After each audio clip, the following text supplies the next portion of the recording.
El libro está plagado de perlas, padre. Al menos esa es la impresión que tengo. Yo lo tengo ahí resaltado con bastantes frases, afirmaciones, algunas irónicas, otras no tanto.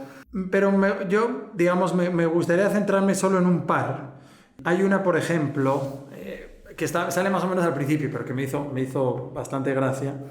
Dice, tomaste un camino peligroso. Es como la respuesta que le da el amigo en este caso a Carlos. Le dice, en general a las mujeres no les gusta tanto que les digamos cómo tienen que hacer las cosas y a nosotros tampoco.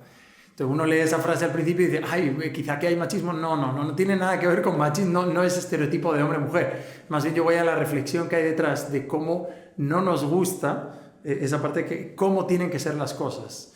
No sé, ¿cree que ese es un aspecto importante en el libro, digamos, o que usted lo ve quizá usted se mueve, conoce a muchas personas, padre, trata con muchas personas? ¿Cree que quizá, digamos, hoy en día es un mal que nos afecta más de la cuenta, ese tema de cómo nos cuesta reconocer a menudo? Quizá no es algo tan actual, realmente llevamos así el ser humano miles de años con lo mismo, pero... Yo creo que hay una tensión fuerte ahí entre la libertad, que hoy día los hombres y mujeres del siglo XXI somos muy sensibles a ello y queremos ejercerla con plenitud, y me parece bien, con el tema de escuchar. Y creo que hoy día que estamos inundados de tantas cosas, me refiero de tantos mensajes, tantas letras, tantas imágenes, tantas cosas, por ahí hemos perdido la capacidad de escucha. Más que te diga lo que tienes que hacer, claro, escuchar lo que está detrás y tomarlo en cuenta. Y después tú decidir libremente, ¿no? Entonces, en esta tensión, ya sea un hombre con una mujer o quien sea con quien sea, da lo mismo. Cómo ser soberano, por un lado, y decir, yo ejerzo mi libertad, pero cómo a la vez incluyo lo tuyo, me interesa, me parece interesante, inteligente, ¿no? Y cómo vamos tejiendo un camino común. Y más que yo te mando y tú me mandas, ¿no? Sino que de nuevo volvemos al tema de la comunicación y al encuentro. Comuniquémonos y encontremos un nosotros, ¿ya? Más que haz esto y te toca este otro. Estoy hablando de cosas importantes, ¿no? Sí. ¿Quién lava los platos? ¿Ya? Pero por ahí va más o menos, porque detrás de los personajes hay muchas cosas psicológicas también, sí, de cómo vivimos, nuestras costumbres. Hay un poco de estereotipos, cierto, sí, pero que están presentes, ¿no? En la vida. Los estereotipos nacen de cosas reales a menudo.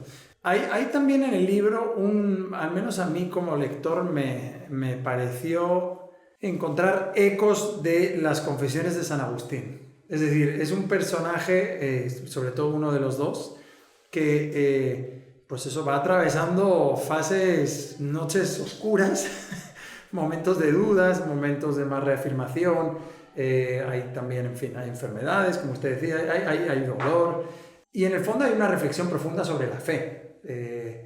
¿Qué es lo que le guió un poco respecto a ese tema de la fe? O sea, al final, ¿cuál diría usted que es el mensaje sobre la fe que quiere transmitir en el libro?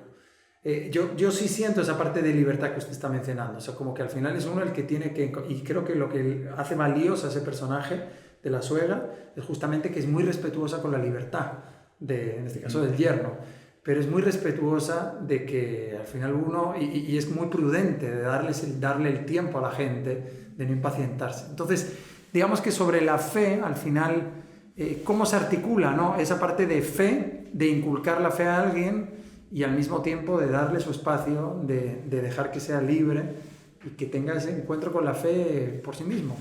A ver, este libro está escrito, perdón lo general, pero en el occidente, ¿ya? En el occidente cristiano, en Latinoamérica en concreto.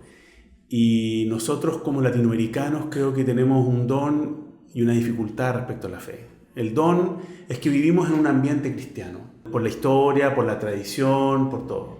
Y podemos quedarnos con un tipo de fe pobre, que no está malo, pero que no es suficiente, un tipo de fe de la tradición. Me tocó ser cristiano, ya, y para ser medianamente cristiano tengo que cumplir con algo, y cumplo. Pero no hay un involucrarse personalmente con el hecho de Jesús en el fondo. Y lo que quiere mostrar este libro es que, de nuevo volvemos a la palabra clave, encuentro, que la fe verdadera que le da sentido a todo no es posible sin un encuentro personal con Dios. Y que ese encuentro personal con Dios es súper variado. Cada uno lo tiene que encontrar de distintas formas. No hay un camino único para ello, ¿no? Y que cada historia tiene lo suyo. Detrás, a pesar de que no está así puesto, hay que entender que la historia personal y comunitaria también es una historia santa. ¿Por qué? Porque Dios está presente. Pero no una historia ordenada. No es que todo salga según un plan, me refiero a plan personal, todo como yo lo pensé, ¿no? Y tampoco es que yo diga en un momento, ya, ahora este año me voy a encontrar con Dios y voy a ser un cristiano de primera, ¿no? Yo puedo tener la intención, pero aquí en un diálogo, en un encuentro, siempre hay dos o más. Entonces hay que entender que hay un otro que también tiene sus planes y que me va a intentar encontrar y buscar por caminos bien insólitos a veces.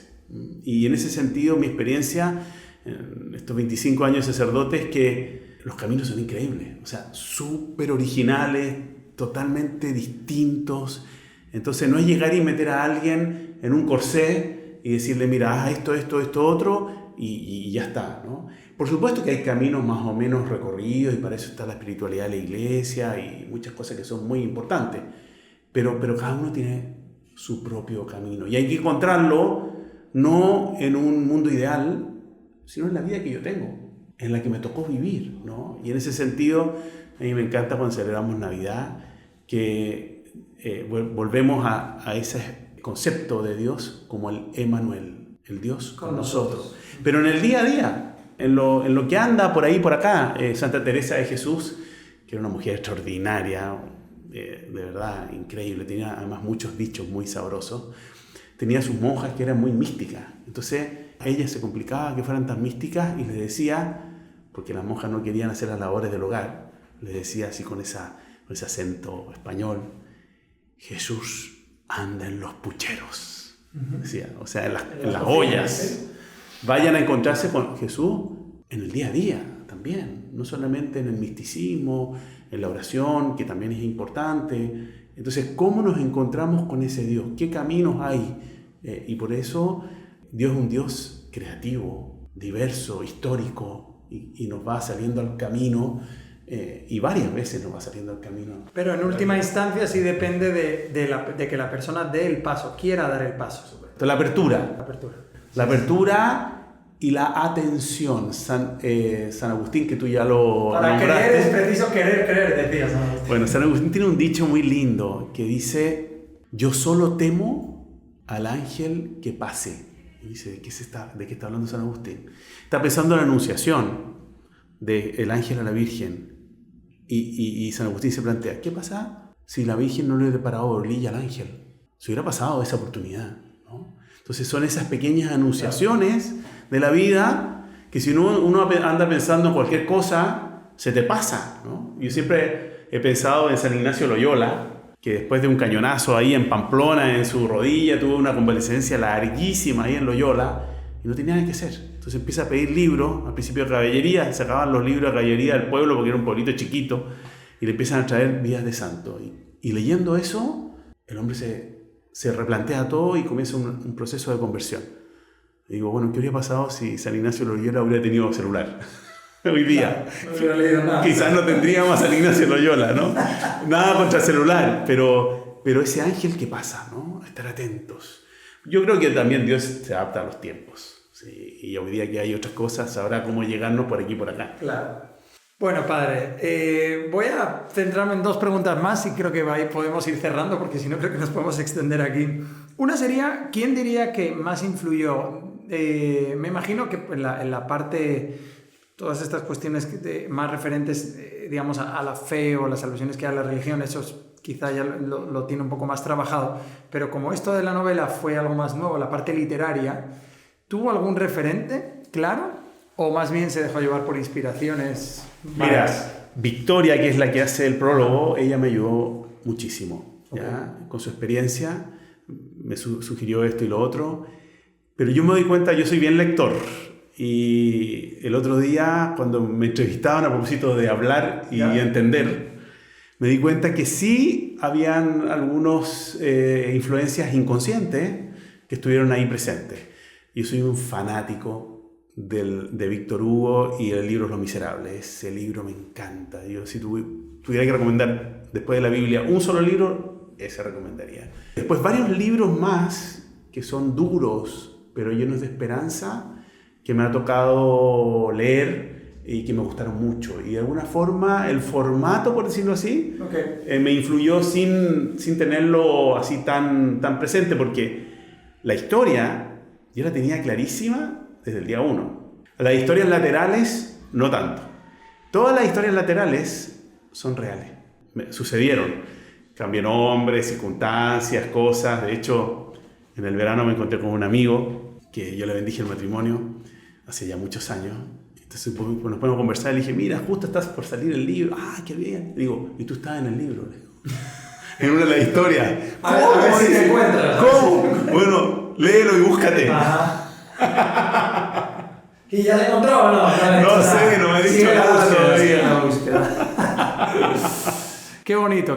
La verdad que eso es... Porque no es pura especulación, sino que está conectado con una realidad. Y hay unas historias bien raras que son reales también. Ya. Uno decía, ya aquí el padre Felipe se fue a molar. Una noche de locura. Claro. No, real. Ok. Y por último, padre, ya que le ha causado tan buen sabor de boca esta experiencia, ¿usted tiene en la mente continuar por este camino? ¿Tiene alguna historia ya futura que le gustaría contar? Porque a mí se me ocurren muchas. O sea, así como ahora usted se ha centrado en la vida adulta de dos hombres, pero esto abre, o es el pistoletazo de salida, a un sinnúmero de historias que podría contar en otras etapas de la vida de alguien, de esos mismos personajes, de otros. ¿Qué piensa? ¿O todavía es muy pronto? Quizás sí, muy pronto para... Todavía estoy lidiando con que entre cosas y idas y venidas me tomó 7 años, que dejé mucho tiempo sin escribir, al principio un poco frustrado porque no tenía las herramientas para poder escribir lo que yo quería escribir, la parte literaria. En el fondo me hubiera encantado hacerme unos cursos, un diplomado en literatura por lo menos, ¿no? Porque es fascinante. Pero bueno, ya a la fuerza aprendí, ya algunas cosas por lo menos, y ganas me sobran. Me falta hoy día tiempo. Y todavía ideas, tener que contar. Eso la parte, ganas tengo, pero tiene que ser una historia que sea interesante para todos, ¿no? Y algunas cosas me andan dando vueltas, pero yo en general necesito tiempo de paz, de tranquilidad, para inspirarme, en el fondo, para ver que no es llegar y sentarse... ¿Qué? ¿Y cómo lo dice? Claro. ¿Ya? Entonces, bueno. Pero pues ojalá. Y fíjate que el género literario me encantó, mucho más que los otros que había explorado. Me encantó. Y hoy en día es lo que usted mencionaba. O sea, realmente hay más probabilidad de conectar con una audiencia más amplia, sin duda. Yo creo además que el hábito de la lectura, por un montón de razones, se ha ido perdiendo un poco. Y la gente... Es difícil, salvo que esté muy motivado, que tome un libro más de formación, más de trabajo. En cambio, una novela así como en Olón, o ahí en Salinas, tú lo agarras un rato y le das una lectura y dices que está entretenido un ratito y después lo cierro. Eso es más realista. Y también por eso la cantidad de páginas, ¿no? Porque claro, si yo le pongo una novela de 1000 páginas, el otro dice, no, este ladrillo no me lo voy a leer, ¿no? A pesar que al final uno sí se lo lee, pero si está bien escrito, se lo lee. Como Los Miserables. Es que eso es... Fíjate que cuando yo leí Los Miserables, lloraba solo en mi cuarto, y yo decía, ¿estoy llorando por la historia o porque se me está acabando el libro? Claro. Una maravilla de libro. Pero bueno... me encantaría. Vamos a ver si Dios me da la oportunidad y el espacio para poder hacerlo. Ojalá, padre, porque de verdad que sí es un libro que muestra que tiene mucho que aportar tanto en lo literario como, digamos, en la parte de las ideas. Y creo que tiene una audiencia, como usted dice, o sea, hay jóvenes, hay adultos, hay niños que creo que están necesitando este tipo de textos. Porque muchos de las obras que más triunfan hoy en día pues son más superficiales, esa es la realidad. O sea, son más de superhéroes o de ficciones varias que no van al fondo del asunto. Y creo que trabajos como el suyo pues ayudan, sin duda. Así que gracias, padre. Sí, quedo en deuda con Ecuador, una novela ambientada aquí en Ecuador, que ya conozco bastante Ecuador. Claro. ¿Cuántos años lleva ya aquí? 5. Ya. A ver si ya a los 7, ya que se cumple el mismo tiempo que el de México, ahí ya sacas una Se me novela. acercó una señora muy simpática y me dice, padre, ya le tengo el título de la próxima novela. ¿Cuál? Le digo yo. ¿Qué le parece? Entre iguanas. Ya lo tiene lo más fácil el título. Muy bien. Bueno, pues padre, de verdad, muchísimas gracias. Gracias, Guillermo. Y ojalá podamos volver a contar pronto en MTN Podcast. Gracias y un buen día a todos. Gracias.